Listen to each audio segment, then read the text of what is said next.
Hey there. Shout out to my relatives if you're gathering on the 4th by the lake. I'm going to miss it, I am afraid. My mom, she's 90 and doesn't enjoy being in the car, and I don't want to drive her all the way to Seattle and back.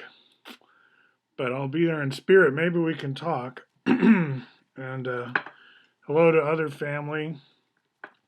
It's kind of a show and tell. I'm waiting for my official class to get started. Tomorrow's the 4th, a holiday. So I'm finishing up a class tonight, and it's ready. I just have to kill some time here. So I wanted to show you some things that are on my desk here that you may have seen in the background in other videos that I haven't actually explained. I have 3 flags from some countries that I've lived in: South Africa, Kingdom of Lesotho, and Kingdom of Bhutan.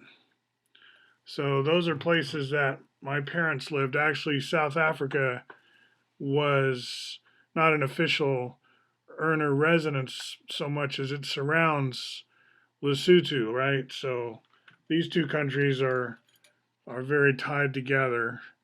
The Lesotho is landlocked inside of South Africa. It's a mountain kingdom.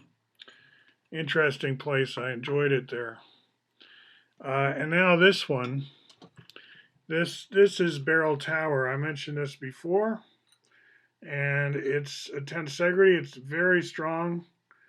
I guess compared to how it looks, I mean it would be easy to crush it, but in a crusher, but like we did with Flextegrity that time. But this is something that Kenneth Snelson worried might lose meaning if it became too metaphoric, because in Fuller's mind, tensegrity had poetic value. It's like he was thinking like if you have a linear train of thought, and then you go to sleep and then you wake up and you have another linear train of thought. We have all these linear trains of thought, and somehow they cohere invisibly and create sort of a sense of a whole or a network. He was into tensegrity spheres. And for him, again, compression, tension were the two main things to think about in terms of taking the universal tendencies and splitting them into two camps to start. The camp of compressing together and cohering versus spreading apart and eliminating or radiating or giving off, right? So, two tendencies, and we can find analogies at all scales. Like a balloon is clearly a tension member, the skin of the balloon with the air inside pushing on it somehow, however you want to model that. So there's also gyroscope modeling going on in synergetics. It's one of the more interesting parts of it. So that was just a couple of things. And then, of course, I have some C60 here. This is the copper version, which needs to be burnished and polished from time to time, I think. You know how copper gets sort of fades and needs to be treated with respect.